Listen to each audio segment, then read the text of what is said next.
I saw something today that just like drove me nuts. It was one of these people that says it's the cash out refi people. I just want you to keep your eyes on that. When someone says I bought a house for $10,000 and I rehabbed it for $150,000 and then it appraised for $200,000 and I got all my money back. I want you guys to like keep your ears perked up when you hear people say that. You know, like these multifamily houses sort of like worked on this insane metric where this happened last time. This happened 11 years ago. And people go and like say you buy a house for, let's just say $200,000 and it's a multifamily and it produces it's an income producing property. People go grab the equity. And when you grab the equity, you essentially take out the credit cards for every fucking available dollar you have. Like you're still on the hook. Like, you know, it's like keeping yourself on a tit. And then you just like, you took your it's just such a bad way to go. And then when the equity drops and the market kind of shits out, you're fucked. Like you're fucked. You're out of the market. So all these people, I mean, and the other thing I see a lot is like, how much do you need to buy a house? For how much do you make? And people like, for people trying to figure out how much house they can buy for how much money, that's a really, really shitty way to look at real estate. That's a really, really, really bad way to look at it. Like you have $900 in your bank account. You're not going to go to McDonald's and spend $850, right? Everybody can buy X, Y, and Z. You can go buy a Rolex. Doesn't mean it's the right thing to do.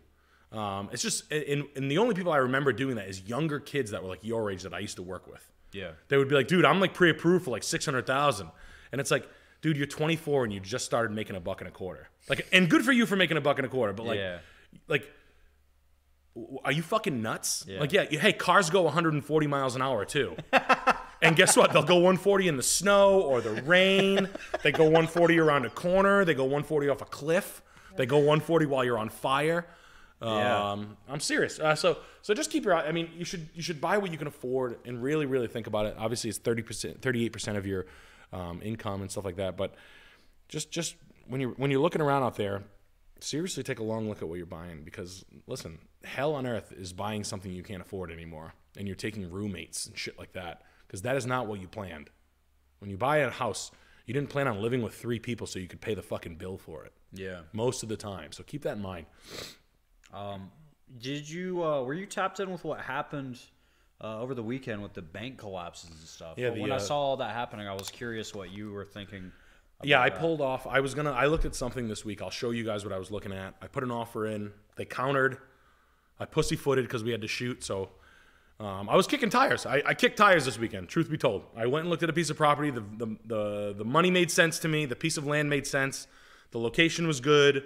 It was kind of like the perfect amount of money. I put an offer in at what I think I could afford and what to do. And then as soon as that kind of happened, and Bitcoin, shot to 26,000 today? Like, that's blood. That's pretty big blood.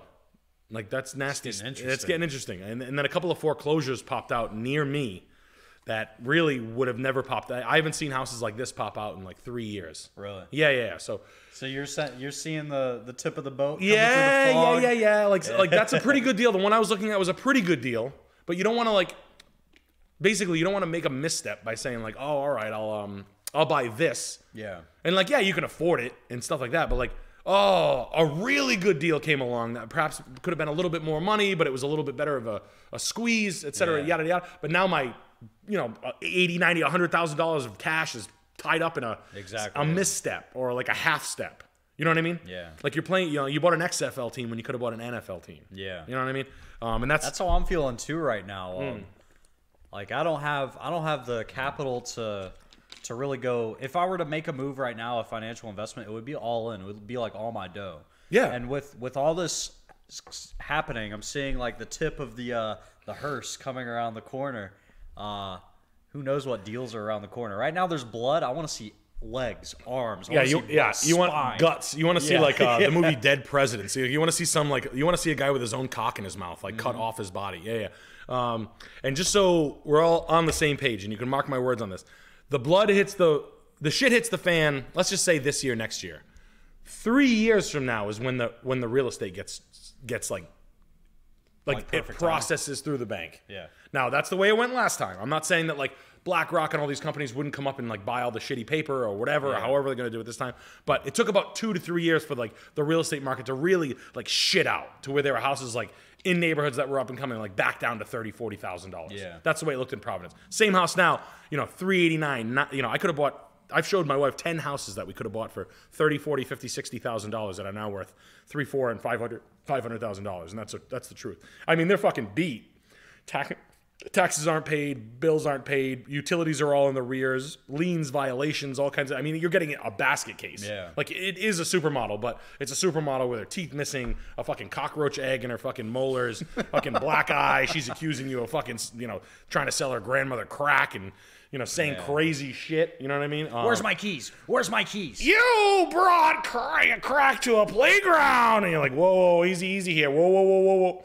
So, just kind of keep that in mind, because that's the progression of things. It's like, oh, the banks fail, and then people lose their jobs, and then once they lose their jobs, it takes about 15, 16 months till people get evicted, and then the rental market drops, then the multis kind of drop, then the shit's down on the ground. That's hopefully what we learn, or what I learn, or everybody learns from this stream, is that, like, you know, in about a year and a half, 2 years from now, we go back in and buy these things, and we scoop them all up later. You know, even maybe, you know, like my friends that bought a plethora of multifamilies, those shitty multifamilies, they can go pick them up at half price, sell them at the top of the market, come back in, buy them half price, kind of like what the smart people did with Bitcoin. I missed out on that one.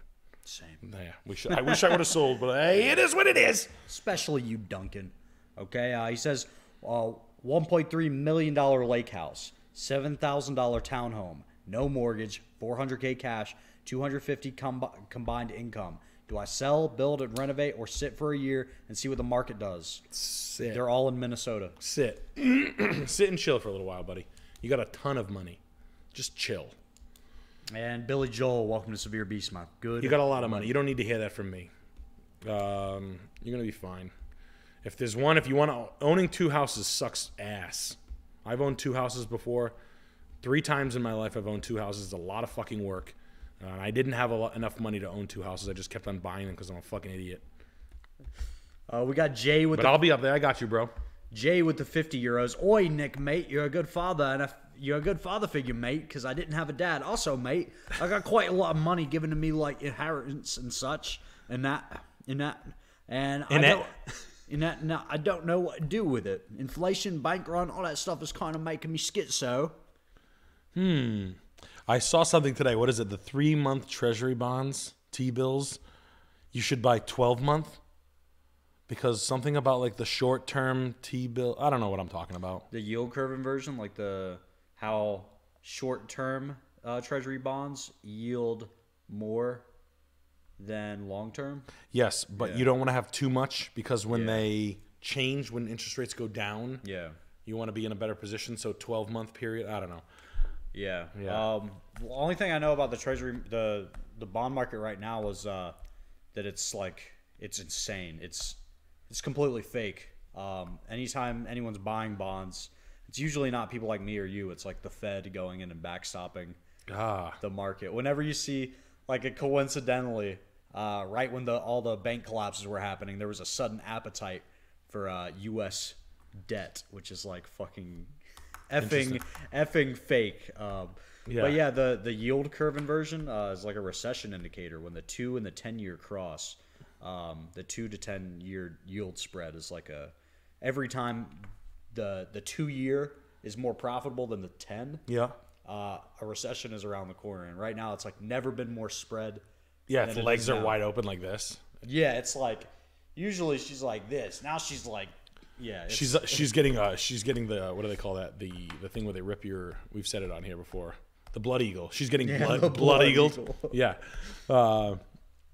Yeah. It's crazy, man.